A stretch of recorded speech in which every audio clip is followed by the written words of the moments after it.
لا إله إلا الله محمد رسول الله. Regarding the beard in the Hanafi madhab, the question specifically is about how do local and professional customs and conventions play into how the beard is styled and maintained, and are there any dispensations or advice for those whose beards are patchy, uneven, and naturally messy?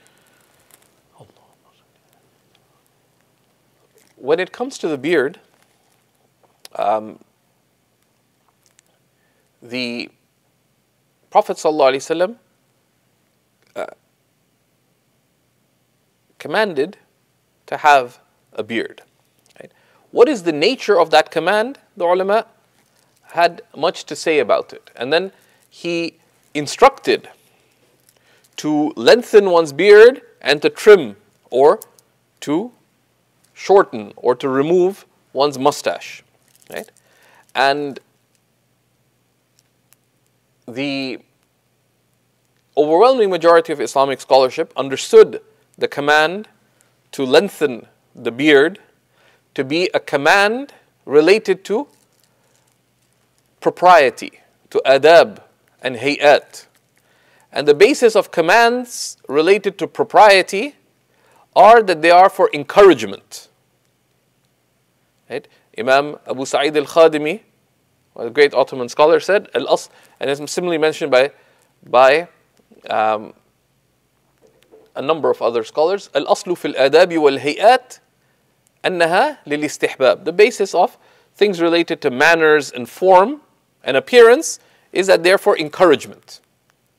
And we see, for example, the command to lengthen the beard has come in the hadith of the qualities of natural human appearance, of the qualities of the fitrah, of cutting one's nails, trimming one's armpit, etc., brushing one's teeth, all of which are matters that are of adab and related to encouragement, not obligation. So from that, the fuqaha, the Hanafi fuqaha, firstly, the scholars traditionally did not talk very much at all about the beard. Now you could argue that that's because it was never an issue, but that would be ahistorical if you look at the descriptions of the scholars. But rather because it's not the Prophet ﷺ did not come to teach us to lengthen our beards. Right? He came to guide us to turn to Allah subhanahu wa ta'ala. So the beard,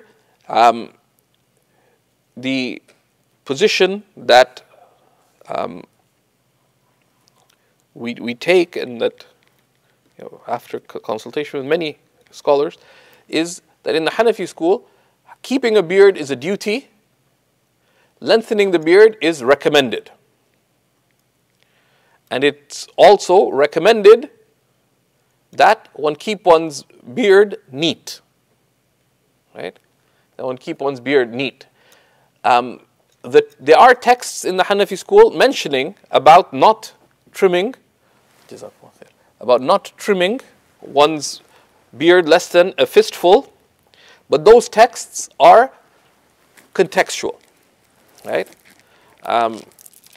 In the texts that mention keeping the beard, that it's not permitted to shorten the beard less than a fistful, such as one of the first people to mention it in that way was Al-Kamal ibn al-Humam in his commentary on the Hidayah. He begins the section by quoting the author he's commenting upon. Al-Marghinain said, وَالسُنَّةُ فِيهِ قَدْرَ قَبْضَ. The sunnah for the beard is that it be a fistful. Right? And this is sunnah related to adab, and sunnah is related to customs, therefore recommendation, they're not sunnah mu'akkadas. That's a general principle. Open the book of proper manners of Riyadh al-Salihin, almost every chapter has commands or prohibitions, and they all relate to recommendation and dislike. The Prophet ﷺ forbade putting on one's sandals standing up. It's for dislike, because it's related to adab and hayat, to manners and appearances, right? Rather than matters of guidance and misguidance. So Al-Kamal ibn, after bringing that, he says, وَأَمَّا تَقْصِيرُ اللِّحْيَةِ, right? دُونَ قَبْضَةٍ. As for shortening the beard, less than a fistful, كَمَا يَفْعَلُهُ بَعْضُ الْمَغَارِبَةِ وَالْمُخَنَّثَةِ مِنَ الرِّجَالِ فَلَمْ يُبِحْهُ أَحَدٍ. Says, as for trimming the beard, less than a fistful, as done by some North Africans and some effeminate men, no one has permitted it. Right? So, this text is not a decisive text. Even just one, because the general principle, the general text mentioned in all the major references is that the sunnah of the beard is that it be a fistful. It's a sunnah, and the basis of sunnah in such matters is that it's for recommendations, because it's min sunan al-adat, it's not min sunan al-ibadat or sunan al-din. Secondly,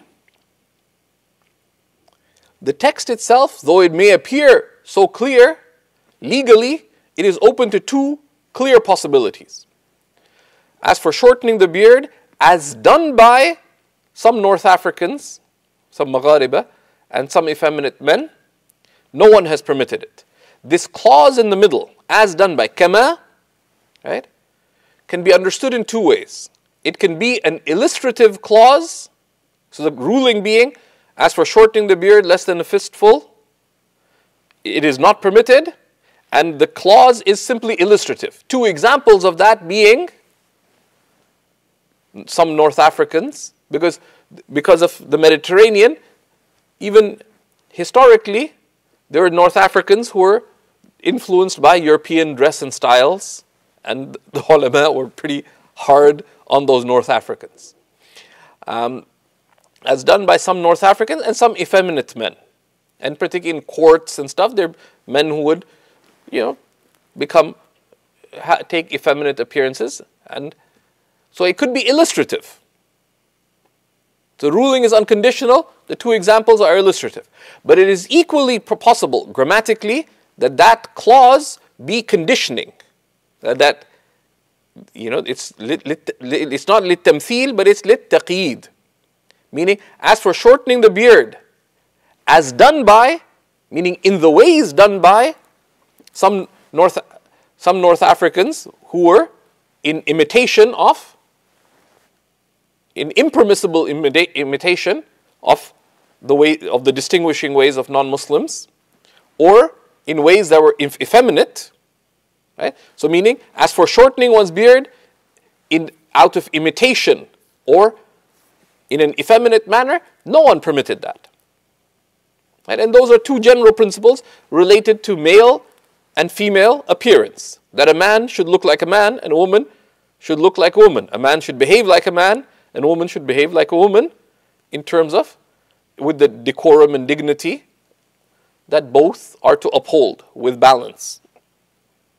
So the text has two possibilities, and the general text of the school is that it's a sunnah. So understanding it to be indicating obligation, that it's wajib to have a fistful beard, it's a difficult legal argument, right? And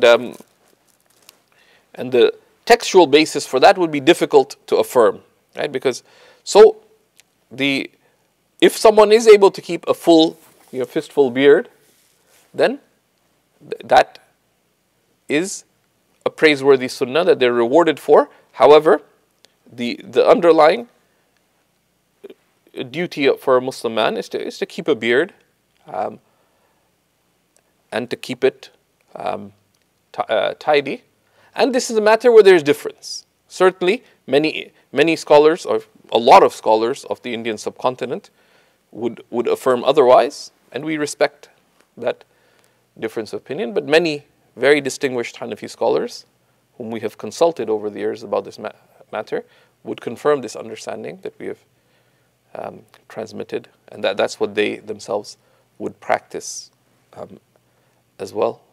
And this is also a matter where there is difference in other schools as well, and as such, it is not a matter that is subject to condemnation, because the established position of mainstream Islam is la inkara fi masail khilaf. There cannot be condemnation in matters where there is difference, and getting into condemning matters that are differed upon.